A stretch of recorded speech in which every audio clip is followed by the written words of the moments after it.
What's going on, everybody, and welcome to another Angle of Pursuit podcast, your fantasy football, sports betting, and NASCAR home here at fakepigskin.com. I am your host, Kyle Robert.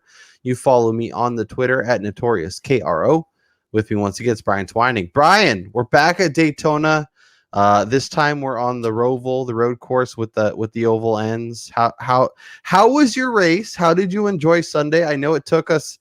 I think we should have known when qualifying took as long as it did that Sunday was going to be a bit of a nightmare. But luckily for us West Coasters, it started at kind of a nice time. So how was your Daytona experience? And talk to me about a little ditty you hit on Sunday. Well, it was a little bit of a roller coaster ride of both emotions and in terms of like betting as well, because in the morning, we're getting excited about the race. The race starts 15 laps in and half of my DFS core is knocked out of the race. So I thought for sure, as far as DFS went, I was going to be SOL. And then of course we just had that continuous delay, which helped me out on a personal level because I was able to do some chores around the house, some honey-do lists. And like you said, us over here on the West Coast, that was like prime time, perfect ending to a Sunday, being able to watch the end of that race. And then, of course, seeing Michael McDowell running in the top 10 pretty much the entirety of the race after they came back from the delay. And then seeing him actually win the race, I had a top 5 future on him. It paid out pretty nice. It was 9-1. We were talking pre-show. Of course, my wife was beating me over the head once again because I didn't actually make the bet on McDowell to win like I said I was going to do. But, whatever. I still made money on the top 5. And I also had him in a group. It was him and like 3 rookies or something going up against each other. And like, I think that was 3.5 to 1 to win that group. So yeah, it was a pretty successful Daytona 500 for me. Yeah, I was looking at some of those group bets. I kept finding groups with like 2 drivers I really liked, and I couldn't distinguish between the 2 of them, so I kind of went away from that. Yeah, I had a few outrights. About half of them, or maybe a little more, got eliminated on that big first wreck, so that was awesome. I did have Christopher Bell, and I was feeling good with him at certain points, and then I told you I bet Chase Elliott 14-1, basically in the last like 8 laps or something, thinking that was pretty good value, and he almost got there thanks to an accident. They're like, well, there's usually an accident with 5 to go, and there's usually an accident with 5 to go, and I was like, oh, we're not going to get one. And then sure enough, right with the end, they got one, and Michael McDowell zooms around everybody and wins the race. And pretty cool to see a guy who's been grinding the as long as he has, get that checkered flag and cement himself in NASCAR history. So good for him. Fun race, even though it took a long time to get there.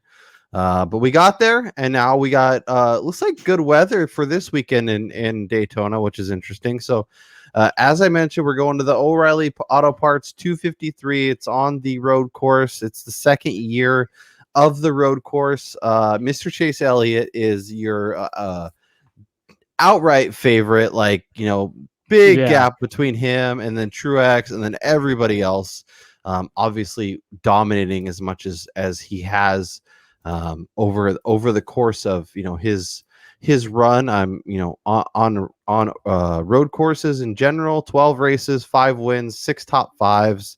On what we call Roval courses, which are the ones that include the banks and then have a road course going through the middle. He's raced 4 of these and won 3 of them. So that seems pretty good.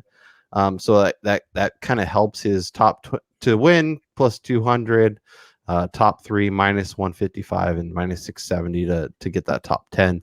Truex is right there, and if I'm betting at the top of the board, it's really compelling to go there knowing I'm getting like Truex is I don't. He's probably not just as good, but he's a guy who's had tremendous success in his 28 races, 4 wins, 11 top 5s, hitting top 5 about 40% of the time. Those numbers are sort of compelling, but I guess for you, Brian, are you even considering the top 2 guys? I know that's not what we love to do, but as dominant as Elliott has been and as solid Truex has been, they become a little more interesting in a race like this.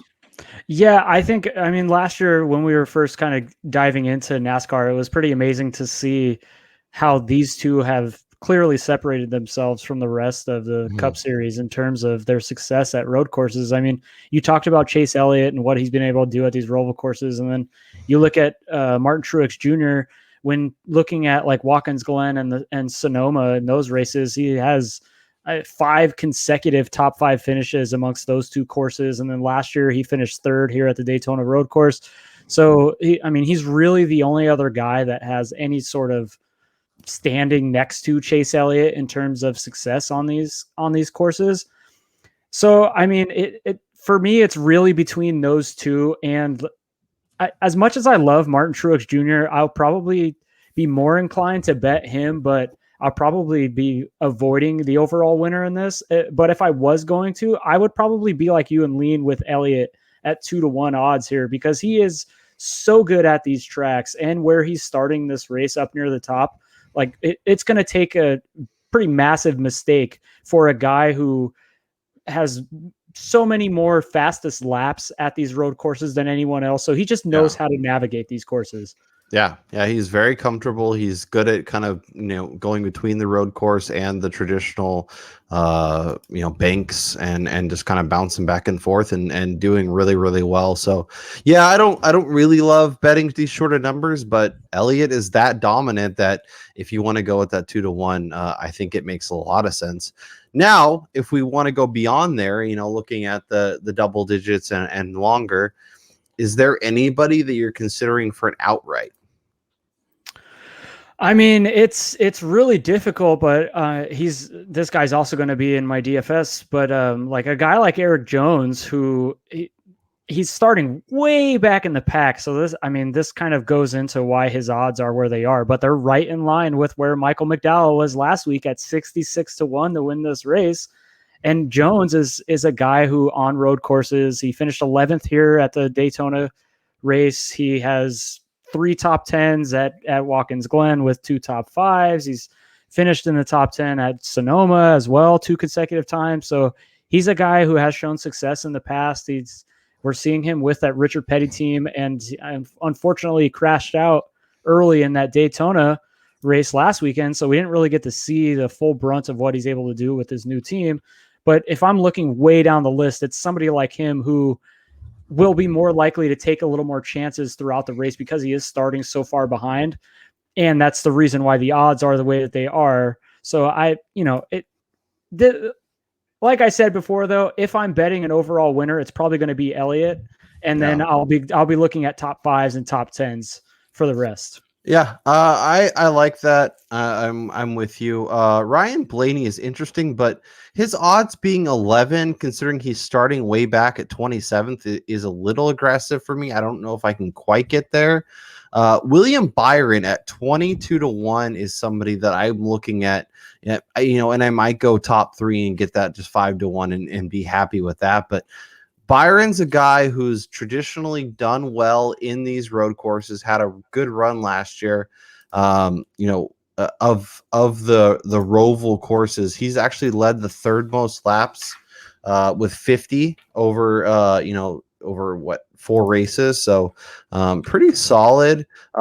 He's never had a top 5, which is a little concerning, but I feel like he's a guy who's progressing, getting much, much better and kind of starting in a spot where it feels like moving up that, we were kind of talking before about how much people have moved up, from your start to finish over, last couple of years. And, 15, 20 places feels like the kind of the cutoff. And Byron at 22, I think has the goods where a few good pit stops, maybe a wreck, maybe something gets him, up into that kind of conversation around the top 5. And then he's able to kind of put it home at the end. But, obviously won at Daytona in the not in the 500, but the final race last year at Daytona. So he's a guy who's comfortable at this track.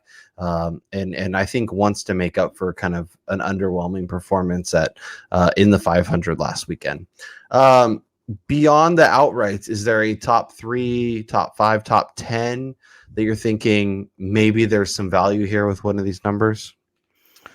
I mean, one of the guys that I'm looking at is, again, the guy that is the bane of my existence, and that's a Joey Logano who, when looking at the numbers of the Roval courses over the last four consecutive top 10 finishes. So if you're looking at value, I mean, it's not even money. It's slightly under that. It's minus 137 for a top 10, which you're giving up a little bit. But to me, that's just like betting a favorite in terms of an NFL game -3 as the money line. So, that's a bet that I like for a guy who, I mean, he was right there at the end in that Daytona 500, and he's starting off this race in the road course 11th. So he's already has the position starting off, and as long as there's not a catastrophic mistake, he should be finishing near or above that starting grid. Yeah, and unlike the Daytona 500, this course is set up a lot better to avoid massive accidents or people to be completely wiped out. So it will be interesting. Any other betting nuggets or anything you're looking at before we head to the DFS portion? So there was one I was looking at, like, group betting here. Okay. These are one of my favorite ones to do. And as much as I like a Chase Elliott and Martin Truex, I think there's some good value when looking at this group A here. If there was a guy who could finish above those guys amongst that group, it's Truex, Elliott, Blaney, and Denny Hamlin. Denny Hamlin and Blaney share the worst odds in that group at 5-1. And Hamlin is a guy who finished in the top 3 last year at the road course. Hamlin was right there leading the Daytona 500 for the majority of the race last weekend until nobody could get off pit road as fast as he could, which screwed him over. And, he has a decent history of success on road courses. So if anybody's going to be able to potentially steal a win here at 5-1 odds, I'll probably be placing like a $5 bet on that, just for some small change if it were to happen. Yeah, get that bankroll built up. I was trying to find a Kurt Busch top 5. We'll talk about him when we head over to DFS. Oh, here we go. Yeah, Kurt Busch for a top 5 is 4-1. This is a guy who's had some decent success at road courses. He's looking in a pretty good spot. He's starting 17th overall. So that's definitely in line where he could move up 10 spots pretty easily, and then be right in that conversation for a top 5. Like, obviously a top 10, a lot safer, but then you're betting the one, basically even money. So that is pretty interesting. I kind of like that 4-1 for a top 5. I Martin Truex would be the other guy who's, I feel like, is in a good spot, but betting at even money to be a top 3, like that feels pretty aggressive for a guy who's starting close to 30th overall. Shall we flop over and talk some DFS, and we'll go into your core first. You're gonna see some similar crossover. I did try and mix mine up, but Brian and I were very much on the same page. And if you were watching the show last year, that either meant amazing things or terrible things. Yes, there wasn't a lot of in between. So obviously Truex 1100, starting basically 19th. A lot of opportunity to move up, a lot of opportunity to win the race. Obviously, based on the betting, I feel like he'll be a guy that if you're setting lineups, a lot of people, especially for cash, are going to lean heavily on Truex. Yeah, the reason why I'm going with Truex here is pretty much the exact reason why he is the highest priced guy on the slate, in that his starting position of 19th and his past success is very indicative of him moving up 10, 15 spots here, which is huge in terms of DFS. And then, like you mentioned Kurt Busch when talking about looking for a top 5 here. I mean, this guy is finishing in the top 10 in his last 5 to 8 races at both Sonoma, Watkins Glen. Last year, he was 14th at the Daytona road course. So he has a lot of success in these road courses. And then the aforementioned Eric Jones, who's a guy that we both really like. He's starting at 37th in this race. So another guy who has a tremendous amount of ability to get you tons of points by moving up spots. And then, of course, back to good old Daniel Suarez, who was showing pretty well early on in the 500 before crashing out. He's He's done okay. He moved up 4 spots last year in this Daytona road course, but at $5,700, like it, and starting at 35th, if I can get 4 spots moved up, I mean, that to me, that's a good, safe, like floor play at such a low price that I can then go back in and potentially even add a Chase Elliott and then go another lower tier guy. Yeah, and I feel like, with his new car, I feel like he's going to be in a good spot, and I feel like his car is going to give him a lot more opportunity to do more this year, because last year I think his car really let him down. We kept talking about, the numbers set up really well for Daniel Suarez to do well, and this car it wasn't there. And obviously, Pitbull and like Front Row Motorsports dropping the bags, filling up the garage with some cash to get it going. So I'm excited to see what Suarez can do, because I think he does have more talent than he was able to show last year. And we talked a little bit about it in last week, like guys like Kaz Gralla, guys like Austin Cindric had opportunities just because they're so cheap and they're starting so far back that even if they move up to 25th from 37th, that's a lot of